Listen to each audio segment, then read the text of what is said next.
అందరికీ నమస్తే. కాన్ సమోసా. దీనికి నేను సమోసా షీట్స్ తీసుకున్నాను అండి. చూడండి, ఇవి సూపర్ మార్కెట్లో మనకి ఎక్కడైనా దొరుకుతాయి. సమోసా షీట్స్ అనేవి ఇలాగ ఉంటాయి. వీటిని మనకు ఫ్రిడ్జ్లోనే ఉంటాయండి. మనం చేసుకునే ముందు 20 మినిట్స్ ముందు తీసి పెట్టుకోవాలి. ఒకవేళ మీకు ఇంకా షీట్స్ మిగిలినాయి అనుకుంటే ఫ్రిడ్జ్లో పెట్టేసుకోవచ్చు. ఇలాగా మనము చేసుకునే ముందు 20 మినిట్స్ ముందు తీసి పెట్టుకోవాలి. దీంట్లోకి స్టఫింగ్ కోసం కాన్ సమోసా కాబట్టి కాన్ మంచిగా ఒలిచేసుకొని ఒక 5 మినిట్స్ ఉడకపెట్టేసుకొని వాటర్ అంతా వంపేసుకొని బాగా చల్లారనివ్వాలి. అసలు వేడిగా ఉండకూడదు. బాగా చల్లారిన తర్వాత మనం ఇందులోకి మసాలా యాడ్ చేసుకోవచ్చు. సరిపడంత సాల్ట్ కొంచెం చూసి వేసుకోండి. అటు ఇటు అయితే కొంచెం ఎగుటు కొడుతుంది. తర్వాత గరం మసాలా, కారం. నేను కారం మసాలాలన్నీ కొంచెం తక్కువ వేస్తున్నా అండి. మీరు ఒకవేళ స్పైసీ ఇష్టపడే వాళ్ళైతే ఇంకొంచెం యాడ్ చేసుకోవచ్చు. ధనియాల పొడి, చాట్ మసాలా, కొంచెం నిమ్మరసం, కొత్తిమీర, చిన్నగా తరిగిన కొత్తిమీర. ఇప్పుడు ఇవంతా మంచి కలిసేలా కలుపుకోవాలి. కాన్ సమోసా అంటే చాలామందికి ఇష్టపడతారండి. ఆలు సమోసా కంటే కాన్ సమోసాకి ఎక్కువ ఇష్టపడి తింటారు, పిల్లల కాంచి పెద్దవాళ్ళ వరకు.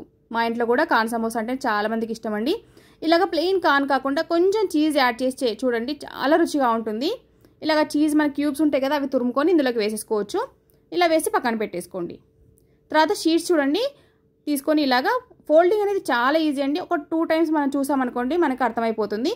లెఫ్ట్ నుంచి రైట్కి మార్చుకొని ఇంకొక ఫోల్డింగ్ చేసేసుకొని చూడండి, ఈ విధంగా నేను చూపించిన విధంగా అదనేది మనకు ఇక్కడ కొంచెం ముందుగా ఇట్లా ఉండేది పక్కకు ఉండాలి. తర్వాత దీంట్లోకి స్టఫింగ్ పెట్టుకోవాలి. మనం ఇందులోకి కార్న్ స్టఫింగ్ 1కి 2 సార్లు చూడండి, మీకు అర్థమవుతుంది.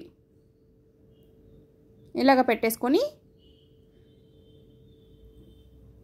స్లోగా మనం ముందుకి ఇలాగ ఏలబడింది కదా, దానిని స్లోగా చేతోటి మనము పట్టేసుకొని ఇలాగా ఇటు లెఫ్ట్ సైడు మొత్తం ఇలా క్లోజ్ చేసుకొని స్లోగా కింద పెట్టుకొని గోధుమ పిండిలో వాటర్ అప్లై చేసుకొని పేస్ట్ రెడీ చేసి పెట్టుకుంటాం కదా, ఆ పేస్ట్ని ఇక్కడ అప్లై చేయండి.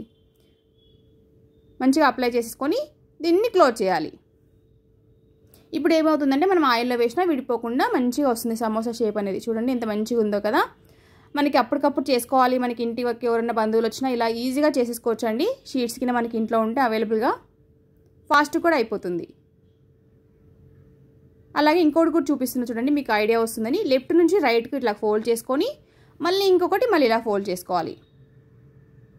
చాలా ఈజీ అండి ప్రాసెస్, ఏం కష్టమేం కాదు ఫోల్డింగ్ చేసుకోవడం. తర్వాత ఇందులోకి స్టఫింగ్ పెట్టుకోవాలి. కార్న్లో చీజ్ వేయటం వల్ల చాలా రుచిగా ఉంటుందండి. ఒకసారి ఇలాగ ట్రై చేయండి. ఓన్లీ ప్లెయిన్ కార్న్ కాకుండా ఇలాగ చీజ్ యాడ్ చేయడం వల్ల కొంచెం లోపల జిగట కూడా ఉంటుంది కదా, రుచి చాలా బాగుంటుంది.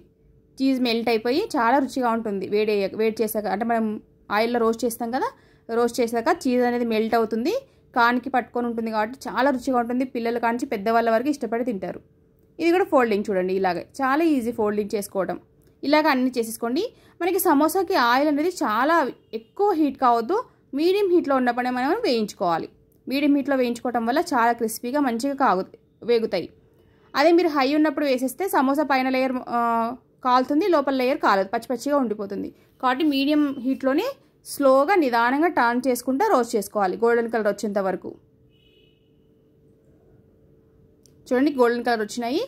ఇప్పుడు తీసి పెట్టేసుకొని మనము వేడివేడిగా సర్వ్ చేసుకుంటే సూపర్గా ఉంటాయండి కార్న్ సమోసా. చూడండి ఎంత క్రిస్పీగా వచ్చాయో. Thank you for watching. Please support my channel. By by.